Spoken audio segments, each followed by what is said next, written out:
Kanina po ay gusto ko pong i-announce sa ating church. Kung hindi nyo po nabalitaan, ay kanina ay nagkaroon po ng delegation ng Board of Members ng simbahan. And that's the reason why I love praising the Lord earlier. Kasi talagang ang Diyos ay nagtataas ng mga tao at hinuhubog niya tayo mula sa ating karumihan. Pinili niya tayo, hindi tayo karapat-dapat. Tulad ni Pablo na kriminal, na mamamatay tao, katulad ni David na mamamatay tao din. Siyang gumawa din ng kahalayan. Pero ang Diyos ay hindi tumigil sa paggawa at pagtitiwala sa mga lingkod ng Panginoon. We are just all the same. Kaya palakpakan natin ang Panginoon.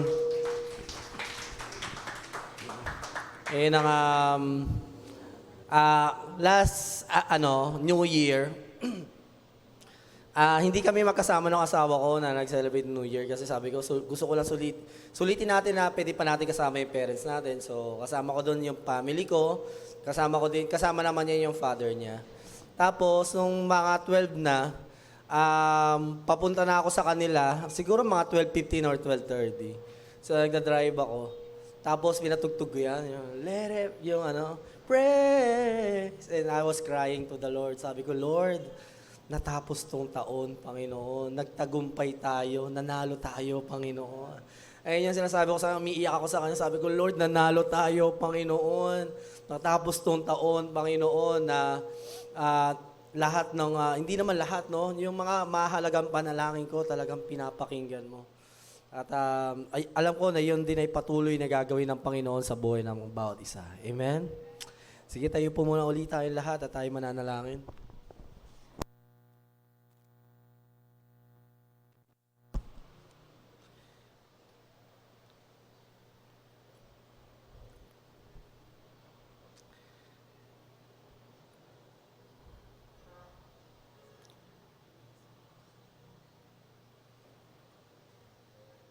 Holy Father, Ikaw na banal, na Diyos, makapangyarihan sa lahat, aming Ama, sa pagtitipon na ito at pag-aaral namin ng iyong salita, ay humihingi kami sa iyo ng gabay at yung kapangyarihan mo na magbubukas ng aming mga puso, ng aming mga spiritual ears and spiritual senses, at kapangyarihan din na puputol ng anumang koneksyon ng kaaway, any spirit na nandadaya ngayon, na nasa dilim. Ay pinuputol namin ang anumang koneksyon sa buhay ng iyong mga anak. Panginoon, it's about you. This service, this church, Lord, it's about you. Our lives, it's about you, Lord. It's not about the ministry or anything in this world. It's not about one another, but it's only about you, God. Kaya tulungan mo ang bawat isa sa aming pag-aaral na ito ay hangad namin at naniniwala kami na may gagawin ka muli na hindi pa namin nararanasan. Ibuhos mo ang kapangyarihan mo na magdudulot ng himala sa amin, ng deliverance. Give us a teachable heart, Lord. Ipaalala mo sa amin na kulang pa ang aming nalalaman patungkol sa iyo. Dahil kung sapat na ang aming nalalaman, Panginoon, ang aming buhay ay hindi ganito lamang. Kaya naman sa salita mo ngayon na aming pag-uusapan, bigyan mo ang bawat isa ng humble heart and humble your servant, Lord, na gagamitin upang magpahayag ng iyong salita. I ask for the anointing, Lord. Ganoon din sa mga makakasama namin online. Mapabago man o matagal, ituring namin ang iyong salita, the highest authority of our lives. Humingi kami ng tawad sa lahat ng aming kasalanan, mga maling motibo namin, bakit kami nandito. Lord, ipaalala mo sa amin na ang buhay namin, bawat sandali namin ay hawak mo. Pwede mong kunin ito ngayon, Panginoon, kung nanaisin mo. Sapagkat Ikaw ay Diyos na banal. Kaya, turuan mo kami igalang ang iyong salita, pakinggan at sa pamuhay ang bawat maririnig namin. Sa pangalan mo, Jesus. Amen. Sige po, upo na tayong lahat. And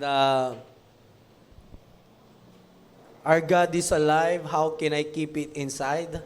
I-share natin itong gawain na ito since the main purpose ng gawain na ito ay ipahayag ang biyaya ng Panginoon. Higit sa lahat sa mga hindi pa nakakilala. So get your phones and then let's share it sa ating mga kaibigan, mahal sa buhay. Kung may GC kayo ng pamilya, i-share nyo doon or ng inyong best friend or magkakaklase.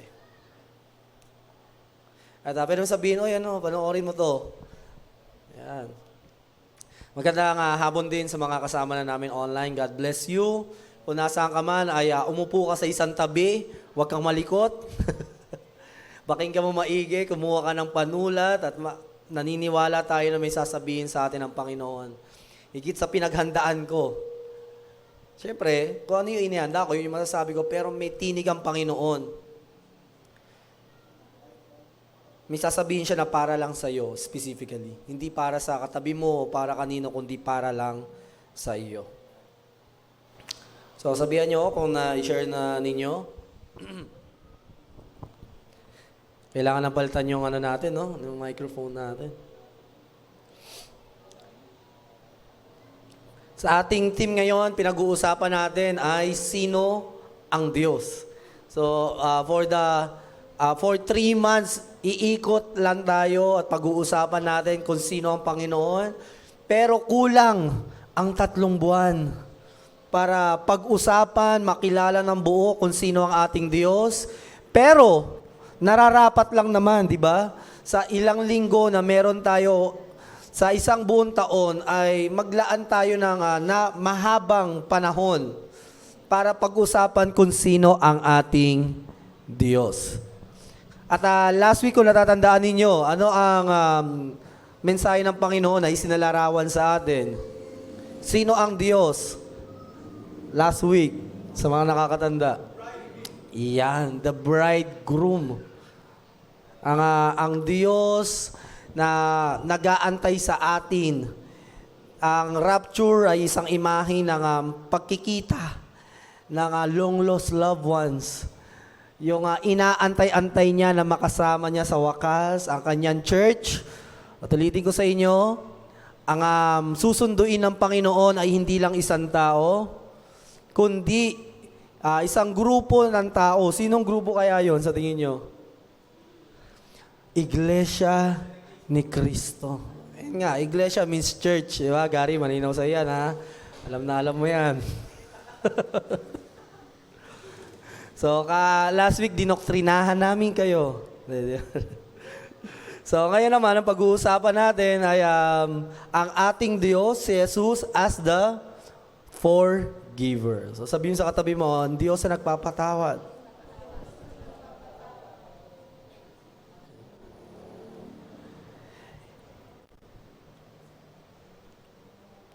Maraming religion, Bible lang din ang ginagamit, pero iba ang pagkakakilala nila kay Jesus. Bakit kaya?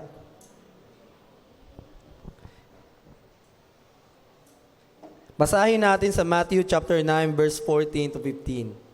Sa pamagitan ng dugo ni Kristo, tinubos tayo na ang ibig sabihin ay pinatawad ang mga kasalanan natin. Napakalaking ng biyayang pinagkaloob sa atin ng Diyos. Binigyan niya tayo ng karunungan at pang-unawa. So, sinasabi dito ni Matthew, sinabi ito sa atin ng Panginoong Hesus na ang dugo, actually hindi ito Matthew, so correct me if I'm wrong, itama lang natin yung verse. Ang sabi niya dito, na walang ibang mensahe ang cross, kundi tanda na pagpapatawad sa atin ng Panginoon. Kahit nung Jewish time, si Jesus hindi nila kilala talaga ng lubusan. At nung minsan nagpatawad si Jesus, ay nagalit ang mga Pariseyo. Bakit nagalit ang mga Pariseyo? Dahil ang pagkakilala nila kay Jesus ay isa lamang tao. Nakangiti ka na naman, ha? Isa lang tao. At ang sabi ng mga Pariseo, sino itong tao na ito na nagpapatawad ng kasalanan ng tao? Dahil ang sabi nila, dahil ang may karapatan lang na magpatawad ng kasalanan ay ang Diyos. At dito, mamaya mapag-aaralan natin, pinatotohanan ng Panginoon na hindi lamang siya isang tao. O kailangan maintindihan natin maigi na para kapag nakikita natin yung cross, o kaya naman pag naririnig natin yung pangalan ni Jesus, hindi siya isang typical na pangalan na pwedeng dumadaan lang sa atin. Yung may mataas tayo na paggalang. Sa pangalan ni Jesus, kapag naaalala natin siya, minsan napapahinto tayo. Hindi siya basta-basta sa buhay natin. Kapag nakikita natin yung symbol ng cross, di ba, hindi lang siya yung tipo na magsisimbol ka ng cross sa ulo mo, sa katawan. So, kung tatanungin ka, ano ba ibig sabihin nun? Para hindi ako malasin? O para naman maging swerte ako ngayong araw? So, ano bang ibig sabihin nun? Ang sinasabi lang sa atin, ang cross, kung meron mang itong impact o epekto sa atin o gustong sabihin sa atin, na ang dugo ng Panginoon ay tanda ng pagpapatawad ng Diyos sa atin. Ang mga tao nagkasala sa Diyos.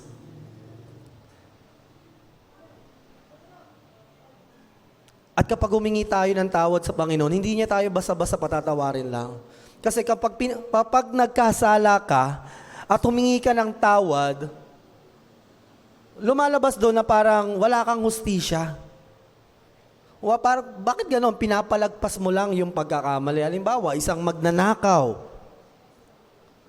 Kinuha yung cellphone mo habang naglalakad ka, in-snatch.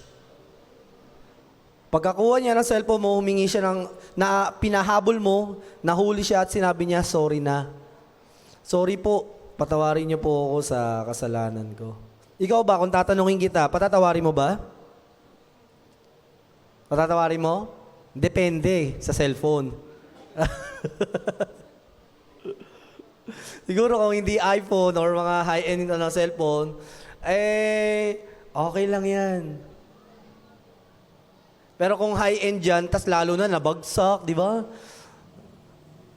Tapos, talagang hirap na hirap ka, nahulihin siya.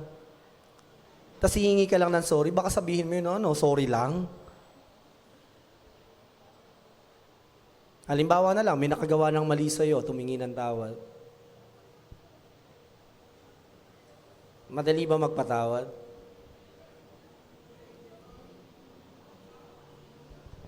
Pero ang Diyos, hindi niya lang tayo pinatawad nung humingi tayo ng sorry sa Kanya. Actually, hindi nga tayo humingi ng sorry sa kasalanan natin eh. Ang tao, bago pa mamatay si Jesus, we are so proud of ourselves. Ang tao talaga nagmamalaki sa Diyos. Sabi nga sa Romans walang umalala sa Diyos. Walang nakaabot at wala ring umalala sa Kanya. Wala man lang nagpakumbaba sa Panginoon. Pero sa kabila ng iyon, ang Diyos gumawa ng paraan. Nagkatawan tao siya. Diyos, nagkatawan tao upang mamatay para sa ating mga kasalanan. Ang cross ay hindi lang tanda ng awa ng Panginoon. Kasi nakakaawa ka, kasi sige patatawarin na kita kasi umiiyak ka na eh. Patawarin na kita kasi sobrang nagsisisi ka na sa kasalanan mo o talagang ready ka na magbago, patatawarin na kita. Hindi po yun ang ibig sabihin ng cross, ng pagpapatawad ng Panginoon. Ang ibig sabihin din po ng cross ay ikaw ang nagkasala, pero ang hustisya kinuha ng Panginoon, ibinuhos sa ating Diyos, sa ating manlilikha. Hindi niya pinalagpas ang ating mga kasalanan. Pinarusahan. Binayaran ng kamatayan ang ating kasalanan. Tandaan mo yan, kapatid. Ang Diyos hustisya, tulad na napag-usapan natin last week. Hindi niya lang palalagpasin ang kasalanan mo kasi hustisya siya eh. Pero nakagawa siya ng paraan para sa kabila ng dapat nating tanggapin, Ibinigay niya yung sarili niyang anak para sa atin. Ang tao kahit mag-sorry sa Panginoon, hindi dapat patawarin kasi kawalan ng hustisya yun. Kaya ang ginawa ng Panginoon, siya mismo ang kumuha ng kamatayan. Hindi niya pinalagpas. Siya mismo sinalo niya. At napakasakit sa salita ng Panginoon, sinabi na, the wrath of God was satisfied. Na ang hustisya, ang galit ng Diyos sa iyo ay napawi, hindi dahil kinalimutan niya ang kasalanan natin. Nawala ang ating kasalanan dahil dumanak ang dugo. Dahil ang kabayaran ng kasalanan ay kamatayan. Kaya ang namatay, sana ay ikaw at ako, ngunit ang namatay ang ating Panginoon. Ganun niya pinatawad ang ating kasalanan. Ang tao, tayo magpapatawad tayo, pero kailangan lang natin magpatawad talaga. Kasi pinatawad lang din tayo ng Panginoon. Basahin natin ang isang istorya kung saan nagpatawad ang ating Panginoon sa Mark chapter 2 verse 1 to 12.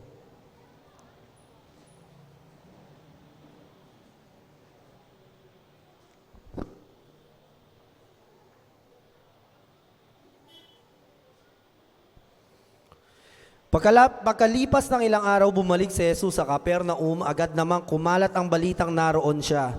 Kaya napakaraming tao ang nagtipon doon sa tinuluyan niya hanggang sa wala ng lugar kahit sa labas ng pintuan at ipinangaral niya sa kanila ang salita ng Diyos. So tatalon tayo, lalaktaw na tayo sa verse 8. Sa verse 6. Narinig ito ng ilang tagapagturo ng kautusan na nakaupo roon, sinabi nila sa kanilang sarili, bakit siya nagsasalita ng ganyan? Nilalapastangan niya ang Diyos. Walang makakapagpatawad ng kasalanan, kundi ang Diyos lang. Nalaman agad ni Jesus ang kanilang iniisip, kaya sinabi niya sa kanila, bakit kayo nag-iisip ng ganyan? Alin ba ang mas madaling sabihin sa paralitiko? Pinatawad ng iyong kasalanan o tumayo ka, buhati ng iyong higaan at lumakad? So dito sa istorya na ito, may isang paralitiko, may mga kaibigan siya na binutas yung bubong, tapos ibinaba nila sa harap ni Jesus para pagalingin sa may sakit. Ang gusto nila, gumaling yung tao. Actually, hindi naman nila gustong patawaan. Hindi yun yung intention nila, patawarin to ng Panginoon. Ang intention nila, yung sakit neto ay gumaling. Pero sinabi dito ng Diyos, ako ano yung tunay na kailangan ng tao, hindi lang kagalingan niya, kundi yung pagpapatawad ng Diyos. Dahil ang tao, kapag marami tayong problema, amen? Pamilya, school, at kung ano-ano pa, baka mamaya problema niyo ako. So, mga kapatid, marami tayong problema sa buhay. Pero may isa tayong problema kapag ito walang solusyon, kundi ang kaya lang magbigay ng solusyon ay Diyos lang. Hindi mo magagawa ng paraan ito na masolusyonan. At yun ang ating mga kasalanan. Ang mga problema sa mundo, temporary lang eh. Sabihin na natin walang solusyon ang problema mo ngayon, okay? Let's take it from the people who have cancer, na talagang may sakit. Sabihin na natin wala talagang solusyon, pero kapatid, alam mo, hanggang dito lang din naman yun sa mundo. Hindi ko naman binibilitil yung pinagdaraanan nila, pero lahat naman tayo may pinagdaraanan. Sinasabi ko, ano man ang problema natin, malaki o maliit, may solusyon o wala. Lahat ng yan ay matatapos din dito sa mundo. Kahapon nga nag-worship kami dito, grabe, ang sarap ng may narinig kami ng mga angels. Ikikwento na lang sa inyo ng mga kasama ninyo. Talagang very special. Sabi ni Brother Ren, sabi niya, alam mo, pastor, ang sarap sa pakiramdam. Parang ayoko nang bumalik sa realidad, sabi niya. Gusto kung parang doon na lang sa dimension na yon. Ano ibig sabihin doon ng kapatid natin? Na ibig sabihin talaga, tayo may mga problema talaga tayo. Minsan wala lang solusyon na dito na lang at hindi natin alam kung paano maayos. Pero kahit paanong sabihin natin, hanggang dito lang yan. Matatapos din yan. Either mamatay tayo o bumalik ang Panginoon, eh di tapos na ang problema natin. Pero may isa tayong problemang mga tao na hindi matatapos kapag hindi sinolusyonan ng Panginoon. Yun ang ating mga kasalanan. Dahil kahit mamatay tayo, kung hindi namatay si Jesus sa atin at hindi natin tinanggap yun, hanggang kabilang buhay ay dadalhin natin ang parusa ng kamatayan. Kaya it's not an scapegoat yung pagsisuicide. Na para matakasan mo ang problema. No, kapatid, the only solution to our problem is Christ. Whether you believe it or not, that's the truth. Okay, you believe the doctors, the psychiatrists, o kung sino man, the science. But there is just one truth. Ang science matatapos dito sa mundo yan. Pero yung pananampalataya sa Panginoon hindi matatapos. It's eternal. So sabi dito ni Jesus ngayon, ayun na yung sakit. Sabi ni Jesus, sige, pinapatawad ko na yung kasalanan mo. Yung inisip ng mga tao, bakit naman pinapatawad? Ang gusto namin yan, gumaling.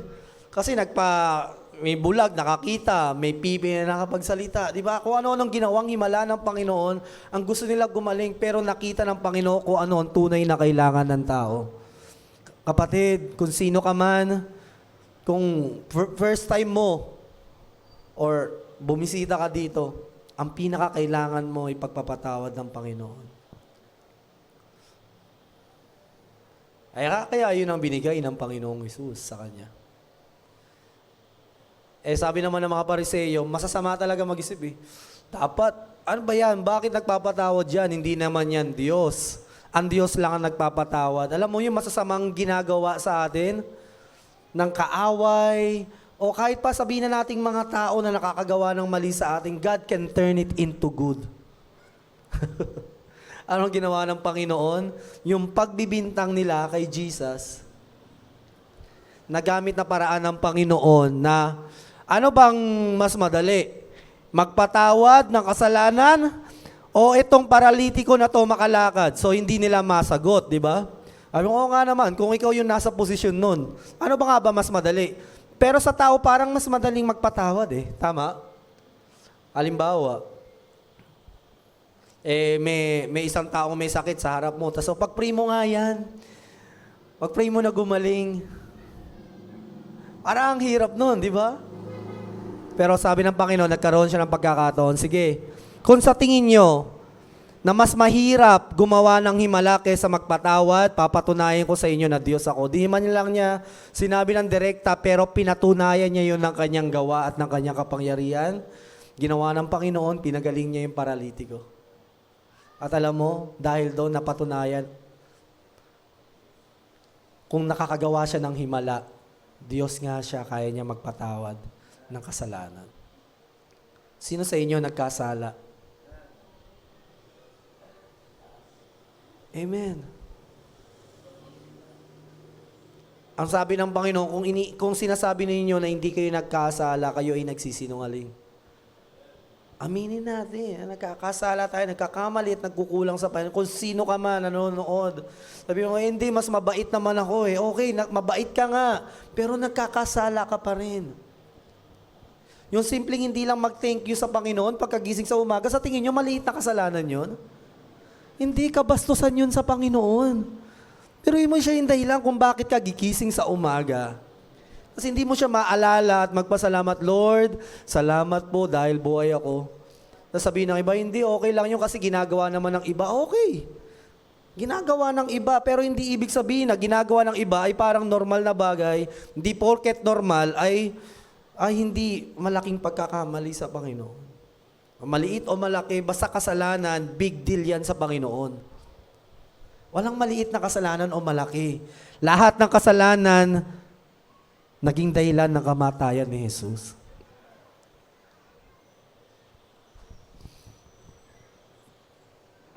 Sa istorya na ito na naipakilala ng Panginoon na siguro ngayon, paano kaya kung hindi pinagaling ng Panginoon yung paralitiko, no? Tapos patay na siya ngayon, no? Pero nasa langit naman. Sa tingin nyo, magrereklamo kaya siya? Pagkakit natin sa langit, na parang, si Jesus, alam mo, hindi, binutasan na nga yung bubong. Nilapag na nga ako dun, hindi pa ako pinagaling. Sa tingin nyo, ayun kaya sasabihin niya pag nakita natin siya sa langit? Hindi ko pati. Alam mo, sasabihin niya sa langit, alam mo, natutuwa ako sa Panginoon. Pinatawad niya mga kasalanan ko. Hindi nga ako marunong magsalita nun eh. Hindi ko kayang lumapit sa Kanya para humingi ng tawad. Ibang tao pa yung naging dahilan para makalapit ako sa Kanya. Wala akong pagkakataon na bumawi sa Kanya. Wala man lang akong pagkakataon, sabihin man lang sorry sa Kanya, pero alam mo, pinatawad niya agad ako. Nakita niya yung laman ng puso ko, siguro nagsisisi na ako noon. Paralitiko ako dahil sa nagawa kong pagkakamali laban sa Diyos, laban sa sarili ko. Pero nung lumapit, nung inilapit ako sa Kanya, gumawa siya ng paraan. Sa tingin nyo, yung mga tao na ito na naglapit sa Kanya, sa tingin nyo instrument sila ni Lord? Para itong tao na to makalapit sa Panginoon. Ang Diyos ang gumawa ng paraan para makalapit siya. Para makahingi siya ng tawad. Kaya wag kang mahiyang humingi ng tawad sa Panginoon. You just say sorry. O kung nalulungkot ka di mag-sorry ka uli. Mamaya nalungkot ka uli sa pagkakamali, di mag-sorry ka. Basta wag ka lang papakondem. Okay lang yun. Ganun talaga. Nakakahiya naman talagang gumawa ng mali sa Panginoon. Say sorry and sorry. And sabi mo, Lord, babawi ako. Ngayon, Lord, sinabi ko kahapon pero wala akong magagawa. Patawarin mo ako. Si Jesus ang nagpapatawad ng ating kasalanan. Pwede bang palakpakan natin ang Diyos na ito?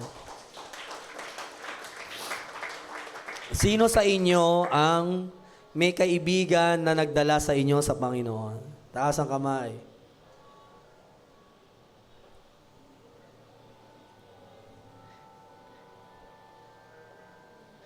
Dinala kayo sa Panginoon.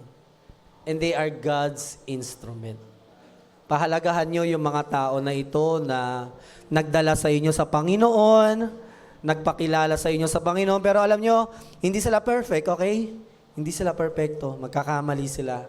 Nagkakamali hanggang ngayon. Pero, alam mo, kung ang Diyos, sabi niya, hindi niya kakalimutan ang mga mabubuti nating gawa. Bakit hindi din natin gawin sa mga tao na nagdala sa atin sa Panginoon? Amen? Appreciate mo yung nag-invite sa'yo. Kasi sila totoong kaibigan niyang mga yan. Hindi yung mga kaibigan na kasama natin tumatawa. Ang mga totoong kaibigan, yung mga taong naglalapit sa iyo sa Panginoon. Pahalagahan mo sila. Kaya I'm thankful na meron din akong mga ganyang kaibigan sa Panginoon. Sa next story naman, basahin din natin ang istorya ng isang sinful woman sa Luke 7:36.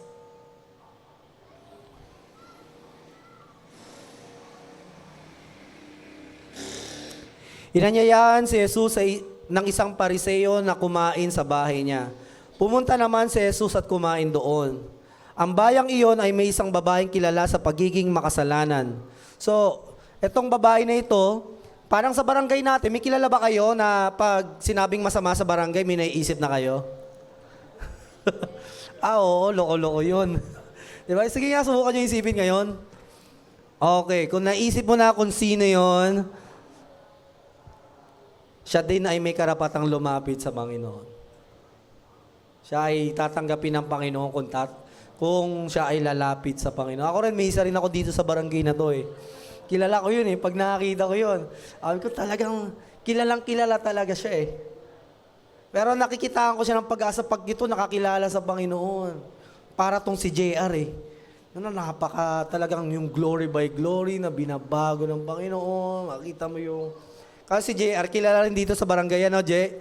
Kilala ka dito eh, Mr. Pogi ng Barangay 107. So, kilala yan si JR dito. Naku, napakatalamak yan. Yung mga truck dyan, pag nakita na siya, sasagasaan na siya eh. Pero kita nyo naman, pero palakpakan natin ng Diyos sa buhay ng kapatid nyo. Grabe. Patuloy pang binabago ng Panginoon yan. At yun din yung gagawin ng Panginoon sa mga taong inilalapit natin sa Diyos. Nabalitaan niyang kumakain si Jesus sa bahay ng Pariseo, kaya pumunta siya roon at nagdala ng pabango na nasa sisidlang yari sa batong alabastro. Ganito ang paglapit niya sa Diyos. Lumapit siya sa likuran ni Jesus sa bandang paanan. Doon ay umiyak ang babae at tumulo ang luha niya sa paa ni Jesus. Pagkatapos pinunasan niya ito ng kanyang buhok at hinalikan at binuhusan ng pabango. Sobrang hindi niya rin alam kung paano hihingi ng sorry sa Panginoon. Hindi siya katulad natin na pupunta sa church na parang walang kabigatan masyado, na parang andali lang, lalapit ako, papasok ko ng simbahan, kakanta ako mamaya, o kaya naman magpupuri ako sa Panginoon. Pero may mga gantong tao na hirap pumasok sa loob ng simbahan, o hirap makinig ng salita ng Diyos. Kumbaga parang sobrang hiya niyan, tatakbo pa yan palabas. O may mga ganyan tao talaga dahil alam nila, totoo lang sila sa sarili nila, alam nila na sino ba ako para lumapit sa Panginoon? Nakakahiyang lumapit sa Diyos. At kung sino ka man, kung ikaw man ito, kung ano man yung paglapit mo ngayon sa Panginoon, lumapit ka man sa Kanya habang nakataligod ang Panginoon at umiiyak, tandaan mo kapatid, ito ang ginawa ng Panginoon, pinatawad siya. Sa verse 48 to 50, pagkatapos sinabi ni Jesus sa babae, pinatawad na ang mga kasalanan mo. Ang mga kasama niya sa pagkain ay nagtanong sa kanilang sarili, sino kaya ito na pati kasalanan ay pinapatawad? Sinabi ni Jesus sa babae, iniligtas ka ng iyong pananampalataya, umuwi ka ng mapayapa.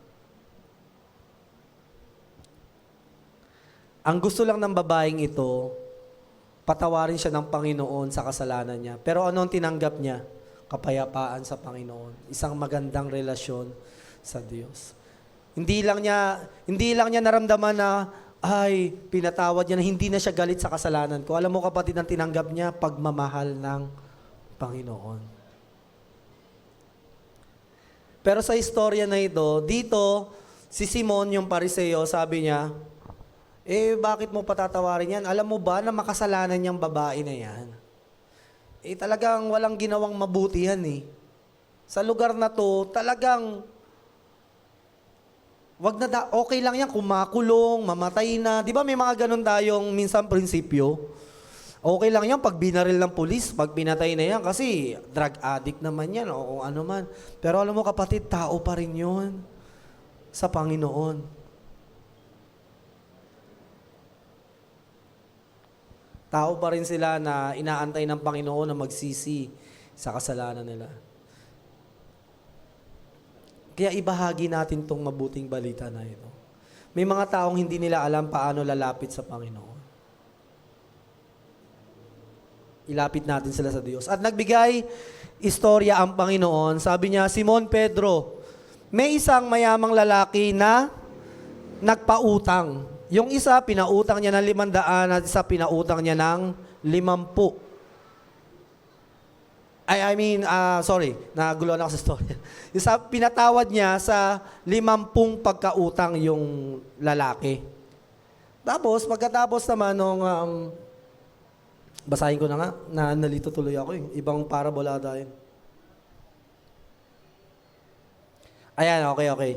So, pareho silang may utang. Yung isa 50, isa 500. Dali, di ba? Ganun lang naman eh. Ba't ba pinapahirapan mo pa, Pastor? Yung isa may utang ng 50, isa may utang ng 500. Tinanong ni Jesus si Simon na Pariseo. Ngayon, Simon, pareho ko silang pinatawad. Sino sa tingin mo sa kanila ang magmamahal ng lubos? Yung pinatawad lang sa 50 o yung pinatawad sa 500? Sabi ni Simon, yung pinatawad sa malaking pagkakautang. Ganito po magpatawad ang Panginoon natin. Wala sa laki o liit ng ating kasalanan. Kung napakalaki na ng kasalanan na gawa mo at kahit sarili mo hindi mo na mapatawad, kapatid, ang Diyos handa ka pa rin patawarin. Okay?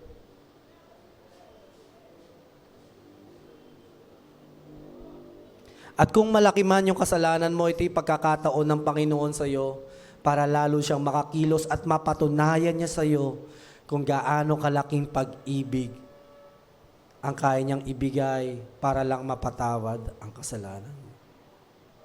Yung sino ka man, malaki man yan o maliit. Alam mo, lahat naman tayo nagkakasala eh. Huwag na tayo magmalinis. Yung iba nahuhuli lang, yung iba hindi. Yung iba hayag, yung iba lihim lang. Lahat tayo nagkakasala. O kung sabihin na mas malaki kasalanan nito, mas nakakainis to. Tandaan mo, pinatawad ka lang din naman ng Panginoon. Kaya kung meron man tayong hindi mapatawad, na parang inis na inis tayo sa tao na ito, alam mo kapatid, baka nakakalimutan mo lang. Pinatawad ka lang din na hindi ka dapat patawarin ng Panginoon. Pero dahil sa biyaya niya.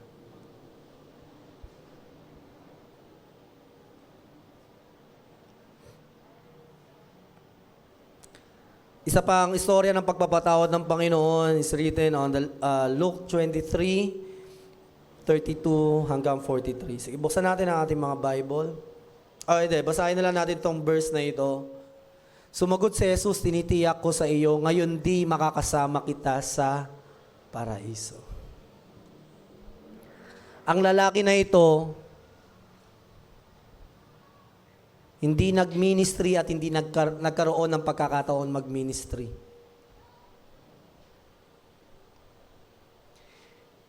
Hindi na siya nakapag-devotion at hindi rin nagkaroon ng pagkakataon mag-devotion, magbasa ng Bible. Wala siyang theology.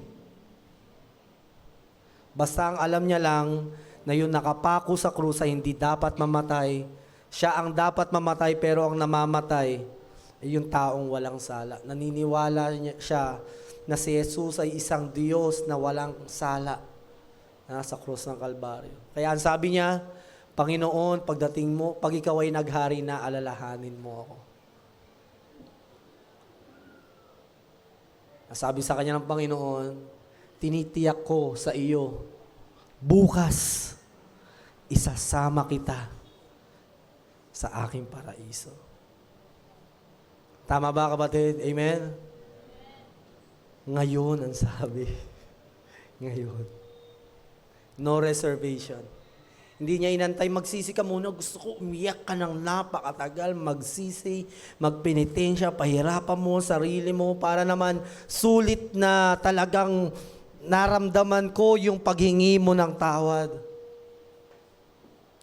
Come as you are. Lumapit ka lang kung sino ka ngayon. Humingi ka lang ng tawad. Just say it plainly to the Lord with all your heart.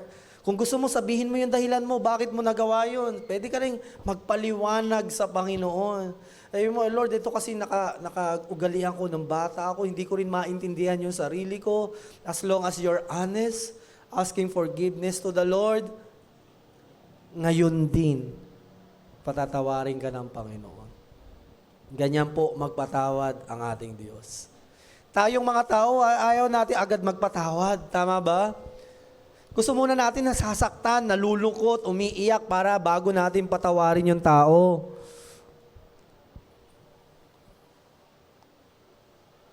Nagigets niyo, kapatid? Alam mo kung ano yung pinagkaiba ng Diyos sa tao sa pagpapatawad? Ang ganda nga nung preaching kanina umaga, sabi, God is holy. Pag sinabing yung love ng Panginoon, hindi katulad ng pagmamahal ng tao because it's holy, it's something na sa Kanya lang. Divine, agape love. Pagmamahal na hindi mo makikita sa tao, sa Kanya lang, perpekto. A kind of love na wala sa magulang mo, kapatid mo, o sa pinakamabait na tao, kundi sa Diyos mo lang matatagpuan. Ngayon kapatid, itong pag-ibig na ito, hindi lang dahil may mga anak na ng Diyos dito sa mundo, meron na rin kahit papano kamukha ng pagmamahal ng Panginoon. Tignan mo yung mga katabi mo ngayon na mananampalataya na. Yan. Isn't she lovely? Isn't she wonderful? Ano kapatid? Totoo lang, kanina sabi ko dun sa LIJ, naku mga kapatid, ang mga taong kaya lang magmahal, yung mga taong tumanggap ng pagmamahal ng Panginoon. Kasi hindi mo talaga magagawang mahalin yung isang taong masama. Paano mo magagawa yon? Hindi mo magagawa yung maliban na lang nananahan sa iyo ang pagmamahal ng Panginoon. Kaya kung sino ka man nakakarinig ng tinig na ito online, nandito sa loob ng simbahan, nasa labas, o kung saan man mapanood mo to ng replay, kapatid, inaanyayahan ka ng Panginoon, humingi ka ng tawad sa Kanya sapagkat ang ating Panginoon ay ang Panginoon na nagpapatawad ng kasalanan ng mga tao. No reservation, just ask forgiveness. Sabihin mo lang sa Panginoon. May mga tao, mga nasa malalayo, gustong humingi ng tawad. Ngayon, kung naririnig mo, humingi ka lang, just say sorry, Lord, sorry po. Magpakilala ka sa akin, gusto kitang maranasan sa buhay ko. At sasabihin sa iyo ng Panginoon, ngayon din, isasama kita sa aking paraiso. Buti na lang, hindi pa bukas, no? One day muna sa impyerno, One day lang, di ba? Mga 100 hampas lang ni Satanas. Di ba? Maghampasan kayo doon. One day lang. Pero alam mo, that's the kind of love na talagang masasabi mong pagmamahal ng magulang, no? Hindi kayang maipaliwanag. Isang pagmamahal, inexplainable love. Sometimes, mapapa-speechless ka na lang sa pagmamahal ng Panginoon. Kanina ka, di ba, parang matutulala ka na lang, parang ganito, kamahal ng Panginoon, meditate it more in your life. Mas i-meditate mo yon kaysa yung mga bagay na kung ano man yung, dapat maging ganito ko, dapat maging banal ako. Okay, given na yon, kapatid. Pero the only way for us na mamuhay ng banal, yung mag-focus ka sa Panginoon. Just let your eyes focus on God. Magugulat ka na lang, iba na buhay mo. Kasi himala yun, hindi gawa ng tao. Sa next verse. Masarap ba, kapatid, na nararamdaman nyo, pinapatawad kayo ng Panginoon? Kung sino man sa inyo, pwede ka bang manalangin muna ngayon? Lord, I just want to say sorry. Patawarin mo. Kung nako-convict ka ngayon, pwede kang mag-sorry sa Panginoon. Lord, I just want to make it up to you. Gusto kong bumawi sa iyo. Patawarin mo, Panginoon.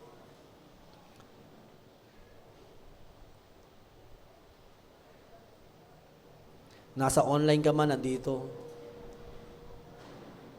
Hindi pa tapos yung message, pero I just want to pray, Lord, touch your people. Itong mga tao na ito, God. Ikaw higit na nakakaintindi, nakakaunawa at nakakaalam ng mga taong tapat, talagang buong pusong humihingi ng tawad sa iyo, Panginoon. Lord, inaalala namin yung mga panahon na ganun din kami. Naguguluhan kami, naiinis kami sa aming sarili, sa aming mga kasalanan. Hindi ka pa namin kilala noon, Panginoon. Nais din namin sila dalhin sa iyo sa panalangin na ito. Yakapin mo po sila, Panginoon, sa oras na ito. Iligtas mo sila in Jesus' name. Ngayon, kapatid, kung pinatawad ka ng Panginoon, sinabi ng ating Diyos, kapag kayo'y nakatayo at nananalangin at mayroong kayong sama ng loob sa sino man, patawarin ninyo siya upang patawarin din kayo ng inyong amang nasa langit na sa inyong mga kasalanan. Humingi ka ng tawad sa Panginoon. Pinatawad ka. Ngayon, hinihingi sa iyo ng Panginoon, patawarin mo yung nagkasala sa iyo. Patatawarin mo ba ngayon? Kapatid, I just want to remind, kung hindi mo kayang patawarin ngayon yung nakagawa sa iyo ng pagkakasala, baka hindi mo pa talaga natatanggap yung pagpapatawad ng Panginoon.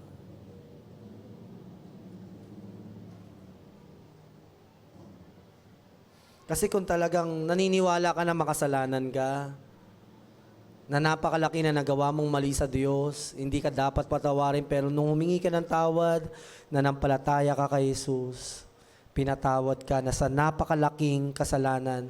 Ngayong kapwa makasalanan humihingi ng tawad sa iyo, patatawarin mo ba? Mahirap ito, kapatid. Pero isipin mo rin na napakahirap ng ginawa ng Panginoon sa krus ng Kalbaryo. I care about your pain kung sino ka man na nasa online. I care about it. Ayoko sanang sabihin kasi alam ko malulungkot ang mga tao kapag sinabi mo, kailangan mo talagang magpatawad. Pero, remember the pain of Christ. Para lang mapatawad ka niya. Dumanak ang dugo ng Diyos. Makakita tayo ng dugo ng tao, parang nag-aalala na tayo, di ba? Kasi dugo yun eh. Buhay yun eh. Pero paano kung dugo ng Panginoon?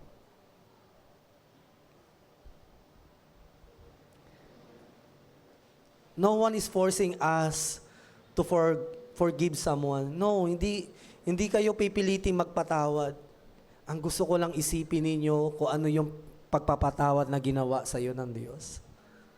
At sa ganung paraan, makakapagpatawad ka.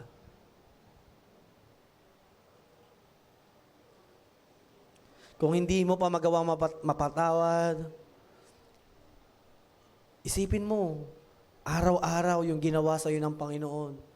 Hanggang sa maisip mo, gusto ko din magpatawad, Panginoon, dahil pinatawad mo ako. Hindi conditional ang forgiveness, na parang magpatawad ka bago kita patawarin. Hindi yan yung ibig sabihin yan eh. Ang gusto sabihin dito ng Panginoon, ikaw kapatid, kung talagang alam mo, kung tananggap mo talaga yung pagpapatawad ng Diyos, alam mo magagawa mo rin. Kasi nakikita mo tumanggap ka ng isang dakilang biyaya sa akin. Na magagawa mo magpatawad. Then Peter came up and said to him, Lord, how often will my brother sin against me?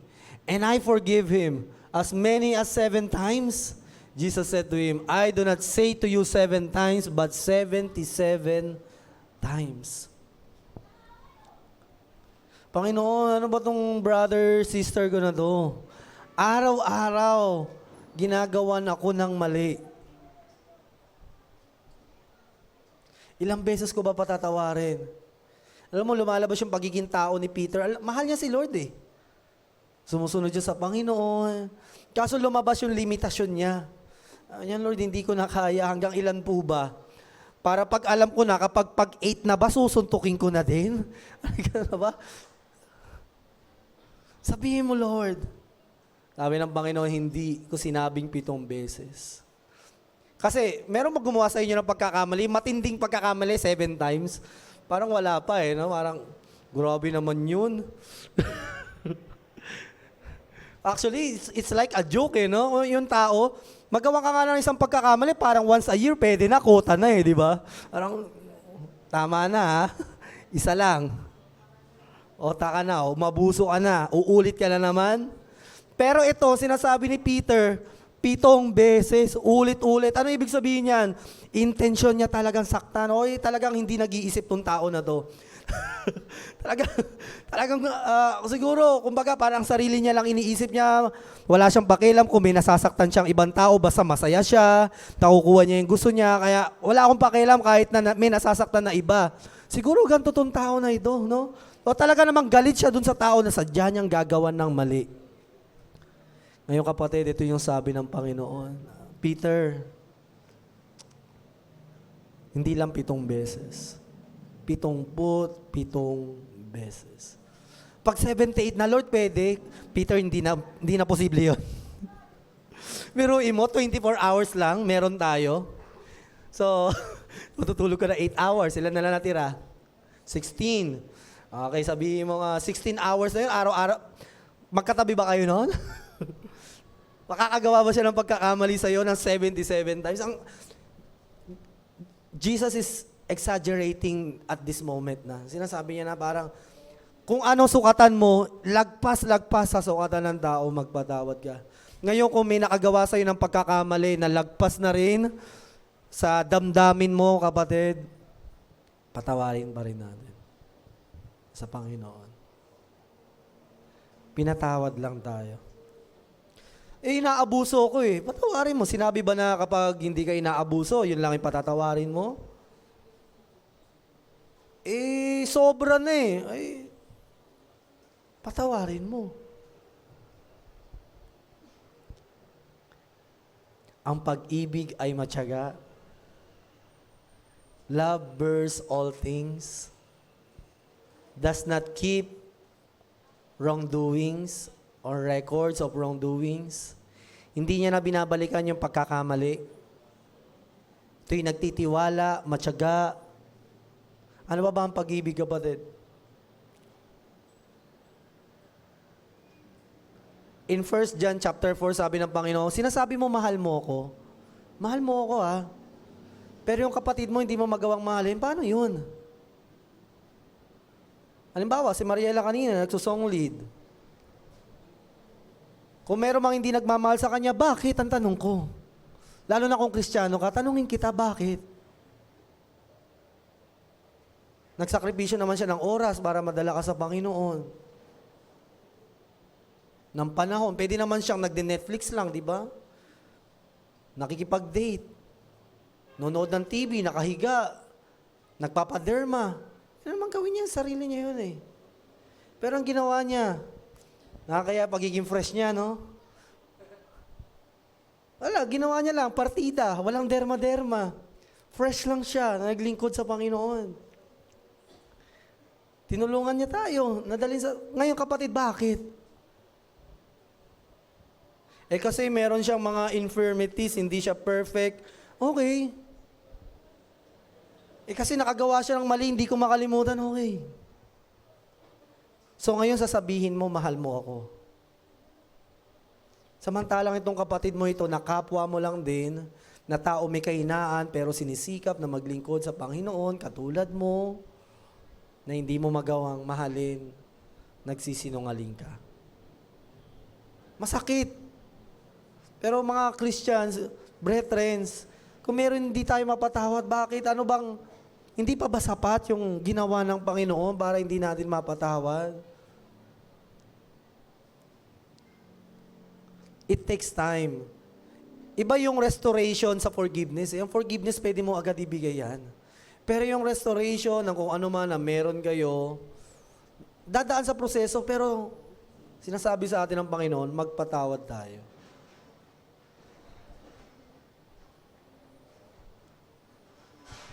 Sa last verse, ito tayo magtatapos.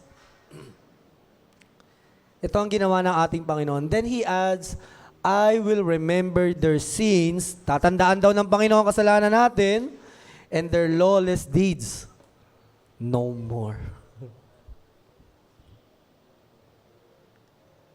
Hindi ka lang niya patatawarin. Iba yung pinatawad ka na, sige, pinapatawad na kita, pero simula ngayon, ayoko nang didikit ka sa akin kasi alam ko masasaktan mo lang ako.